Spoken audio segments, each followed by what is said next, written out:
Welcome students. We are going to start with Unit 3, Microeconomics. Producer behavior and supply is the name of this unit, and in this we will be analyzing and studying in detail the behavior of the producer and the supply and supply functions. So to begin with, let me just talk about the meaning of the term production. What is production?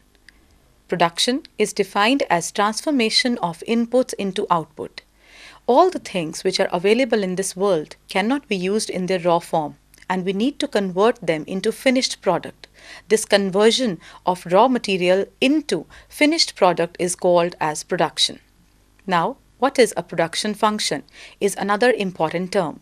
Production function refers to the physical relationship between inputs used and the output produced under given technology. If we have to put it in the form of an equation, we can say that Q is equal to F of F1, F2 and F3, where Q is the output and F1, F2, F3 being various factors of production. So now it's very clear to you that production function implies the physical relationship between inputs and output. This production function can be of many types. So let us take a look at the short-run production function. When we are talking about short-run production function, we can say that it is a kind of production function in which only one factor is variable. And because the time being short, that is, because of the time constraint, the other factors cannot be changed. And so, in order to increase output, we basically depend only on one input, and we can vary only that input which is variable, which is mostly labor. Now, let's move on to the second type. The second type is long-run production function. Long-run production function is that where there is no time constraint. The time available is pretty long, and so all the factors become variable. In this case, the ratio between the factors do not change because all can be added up to the extent we require. What is the fixed factor? Fixed factor can be defined as those factors which do not change with change in output. And variable factors, on the other hand, can be defined as those factors which change with change in output. Now, there are three other types of production, that is TP, MP and AP. Total product, average product and marginal product. So let me first of all define what is total product. Total product of a variable factor is the maximum production produced by combining a given input of that factor with the fixed factor. So it can be calculated as price into quantity. Then average product. Average product of a variable factor is simply the average, that is output per unit of the factor. So AP is equal to TP divided by the quantity. Then we move on to the marginal product. Marginal product of a variable factor is the change in total product due to use of one more or one less unit of the variable factor. So we can say that marginal product is the rate of change at which total output changes as we add the variable factor or as variable factor changes. And it can be calculated as TPN minus TPN minus 1 unit. So this means कि एक unit के successive unit के पिछले unit में से अगर हम उसको माइनस करेंगे टीपी के तो what we will get marginal product of that very unit. Now moving further, let's talk about the relationship between AP and MP. MP is the rate of change of TP, and if MP increases, then only on an average the average production will increase. So this means when AP increases, MP is greater than AP. And when AP decreases, MP is quite less than AP. AP is at its maximum. When AP becomes its maximum, students, then MP gets equal to AP. MP can be positive, negative or zero. The rate of change can be positive, negative or zero, but AP is always positive. So this thing should be noted. Now, according to the time disposal at our liberty, we talk about two runs, short run and long run. When we talk about short run, only one factor is variable and rest of the factors are constant. And when we talk about long run, all the factors become variable. So the result is two types of laws. One is law of returns to A factor that occurs in the short run, and the other is law of returns to scale that occurs in the long run. So let me just talk about the laws of production, namely in the short run. The law of production describes the ways which are technically possible to increase the level of production. The response of output to changes in the amount of variable factor, other factors being constant, is referred to as returns to A factor or the law of variable proportion. So let me just explain it to you. जब हमारे पास short run है तो हम सारे factors को change नहीं कर सकते. एक फैक्टर को चेंज करने से जब टोटल आउटपुट इन रिस्पॉन्स बढ़ती है at increasing rate, at decreasing rate, then this tendency is called as law of variable proportion. Now it is called variable proportion because we are changing only one factor and the rest are constant. तो उनके बीच की ratio change हो जाएगी और this is varying ratio. So that is why the resultant law is called law of variable proportion or returns to A factor. A factor means single factor. So this is the result of change due to change in only single factor. It is based on the following assumptions: that only one factor is variable while others are fixed. All units of the variable factor applied are homogeneous. There is no change in technique of production and factors of production can be used in different proportions. It is very clear कि अगर factors of production को different proportions में use नहीं किया जा सकता तो फिर हम एक फैक्टर को बढ़ाकर टोटल आउटपुट को नहीं बढ़ा सकते. So we have to assume that factors of production can be used in different proportions. Similarly अगर टेक्निक ऑफ प्रोडक्शन चेंज हो रही है तो फिर वो रिजल्ट वेरिएबल फैक्टर को एडिशनली ऐड करने से नहीं आ रहा. That could be because of technique of production also. So this means we will have to assume that technique of production is kept constant and all units of the variable factor need to be constant. Now the same can be shown in the form of a schedule which is in front of you. See, units of land are being kept 111 constant. Units of labor are being increased because labor here is the variable factor and land is the fixed factor. So we are moving like 1, 2, 3, 4, 5. Now you can see that TP is there. From TP, from the successive unit आप पिछले unit को minus करके MP calculate कर सकते हैं. फिर TP को आप अगर यूनिट्स ऑफ लेबर से डिवाइड करते हैं तो आपके पास AP आ जाता है. In this schedule you have to very carefully see 2-3 things. When MP becomes equal to AP, that will be the beginning of the second stage and before that is the first stage of law of variable proportion. And when your MP becomes 0, that will be the end of the second stage and the beginning of the third stage.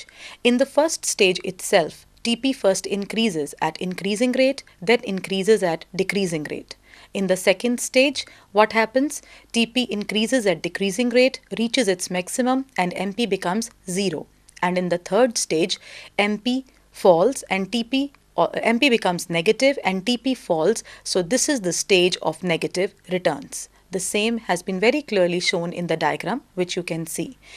It is very important, my dear students, to mark the stages of law of variable proportion carefully. So please note it carefully. There's one more thing in the diagram which I would like to specifically tell you.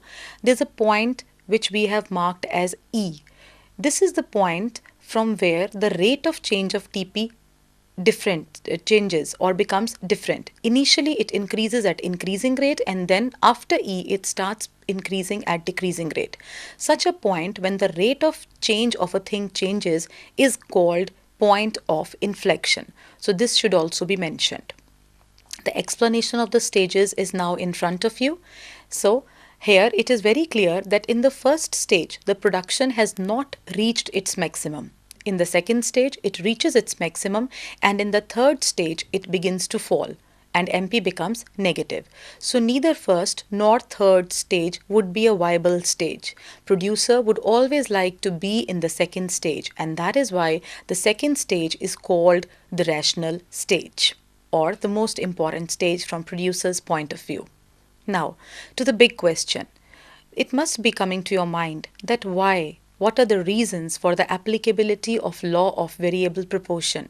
Why, when we change one factor of production as a result, total production first increases at an increasing rate and then increases at a decreasing rate? Well, this tendency can be attributed mainly to the following factors. The first factor is indivisibility of the factor.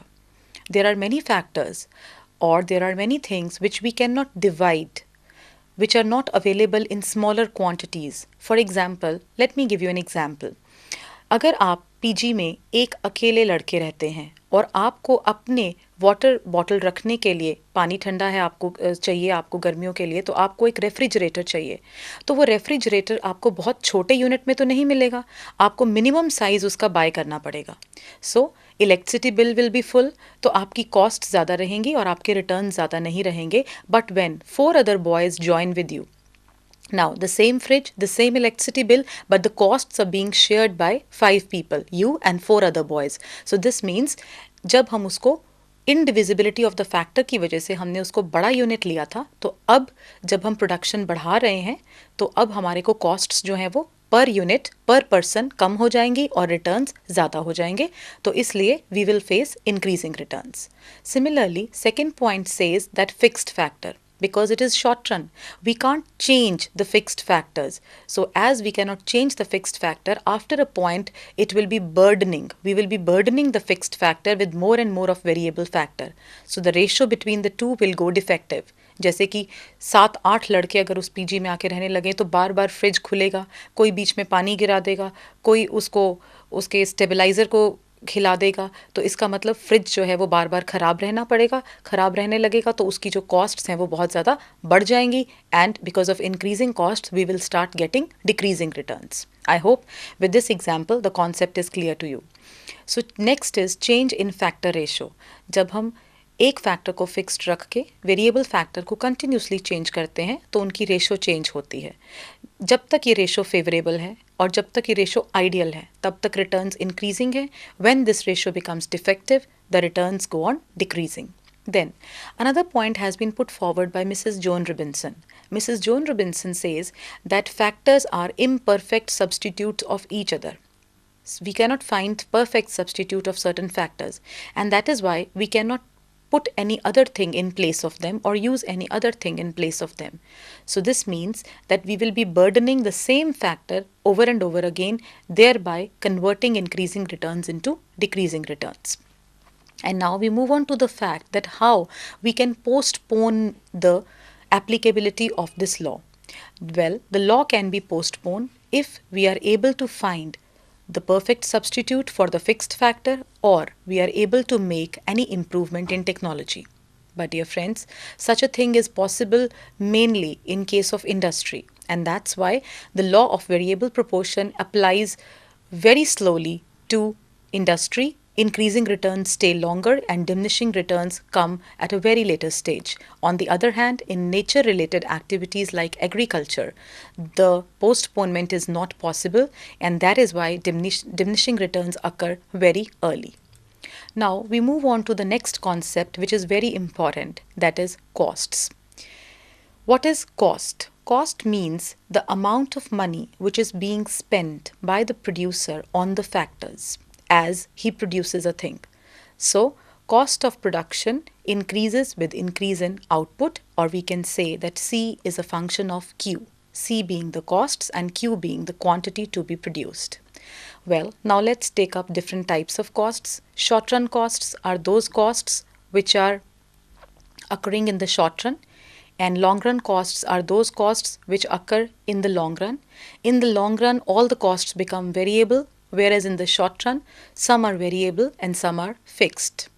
Then, how would you define fixed cost? Fixed costs are those costs which do not change with the level of output, and variable costs are those costs which do change with the level of output. Now, we have to make a distinction between fixed costs and variable costs. What are the various points of differences between fixed cost and variable cost? This is a very important question. So, it is very clear to you that fixed costs are those which do not increase with increase in output, whereas the variable costs are those which increase with increase in output. Let me give you an example. For example, I have hired a room in which I am running a coaching center.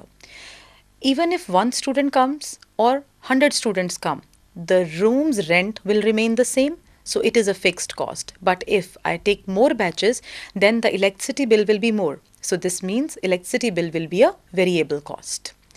Now, moving on to the next point. As we know that fixed cost will not increase with increase in output, it will be parallel to the x-axis, whereas the variable cost will increase with increase in output, so it will be upward sloping. Now, even if no student is turning up at my institute, then even then I'll have to pay the rent. So this means costs cannot be zero, whereas variable costs can be zero. Fixed costs are also called as supplementary costs, and variable costs are also called as prime costs. Example you can give: salary of the employees and rent are fixed cost, whereas electricity bill, cost of raw material are variable cost. Now,